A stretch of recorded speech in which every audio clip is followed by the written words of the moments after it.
What's up, everybody? I just wanted to make a video just to share something I had came across doing some research on the internet, and it's about my amplifier.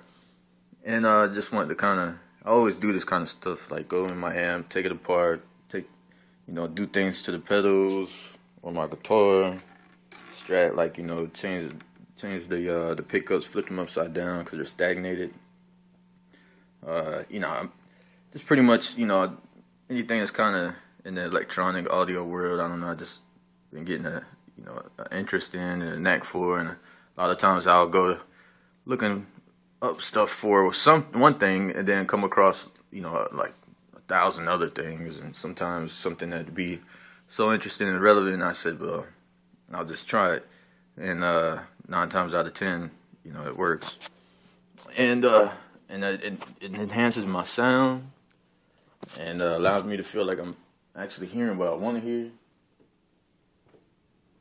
So this right here is a video that I'm recording. I figured I'd do it a little bit more in depth and detail and a little different than I have other ones, simply because I'm gonna edit it a little bit and let you see exactly kind of like what I do. But anyway, here's my amp. You see the drum set, my pedals and stuff, guitar, and my amp. It's a Marshall all-tube JCM 600. And before they start making these, they made the JCM 600s or 60s. That I found out. And the reason why they call 600 or 60s, 60-watt amplifiers. And Jimi Hendrix had a Marshall head. This has a built-in Celestion speaker.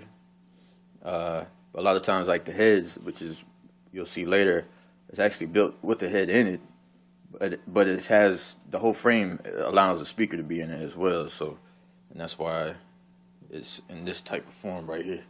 But sometimes they'll make Marshall heads just by itself, and a lot of 100-watt heads. That's what you'll see. They'll make them a little bigger, and then they'll have a cabinet of about 4 Celestion speakers, different types. They got greenbacks and vintage 30s that they have that go from the head, the input or the output rather, will go from the head of the amp into the input feed of the cabinet speakers.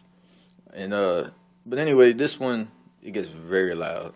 Like I put it halfway, and I mean you can feel it in your chest. And that's just not even playing distortion. That's playing clean.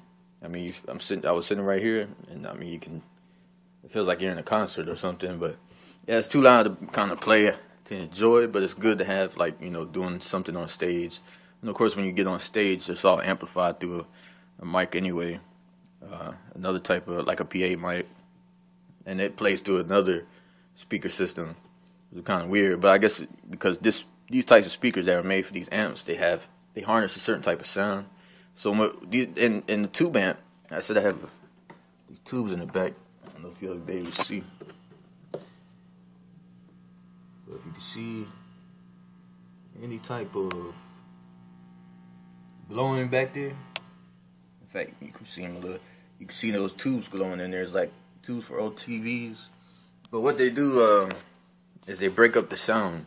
So a lot of times when you hear you hear it's breaking up that sound instead of a solid state amp. These are tube amps, and that's why they're more expensive, but they're more vintage, and that's what they used back like in the 60s.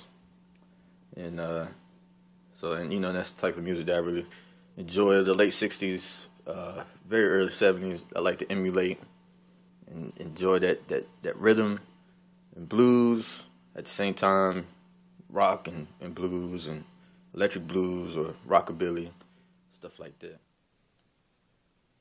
Finally, took my amp apart.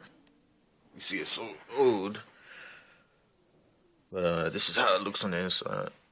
As you can see, bam, yeah, that's how it looks on the inside.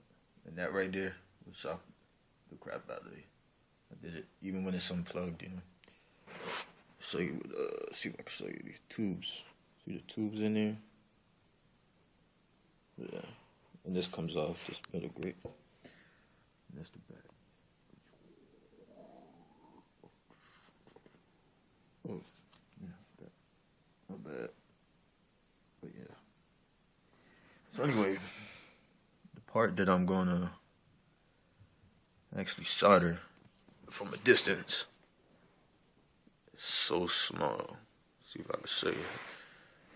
Coming in on it. And it's right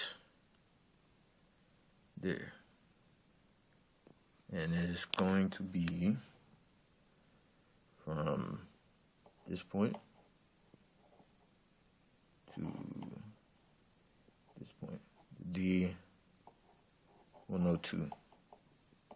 from the C105, and that's what I'm gonna solder.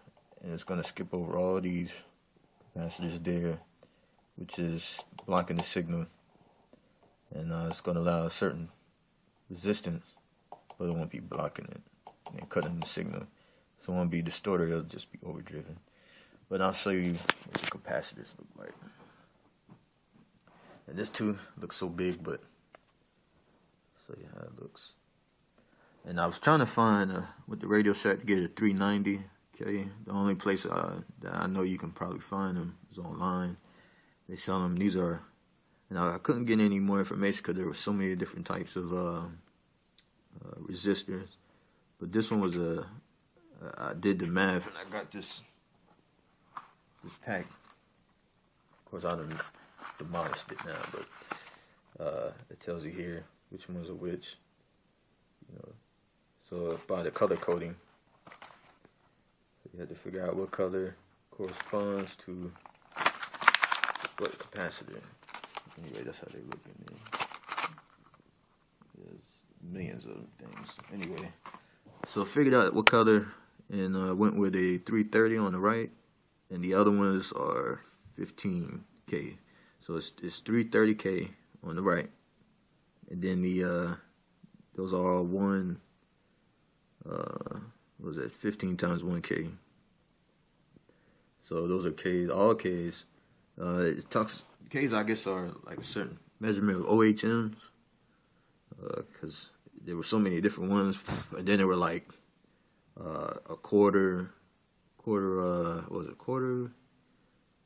watt, half watt, 1 watt.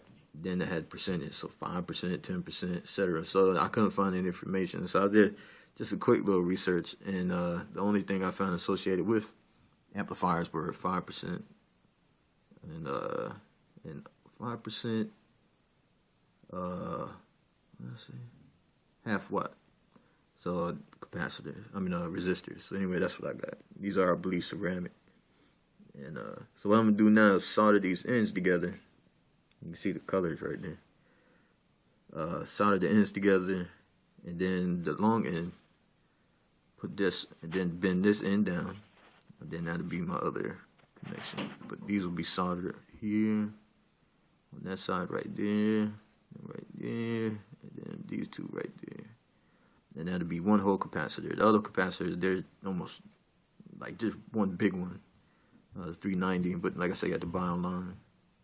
So anyway, next up, I'll show you when I put it back in there. So my little workspace. And that's the amp. Amp without the rack in there. So it's over there.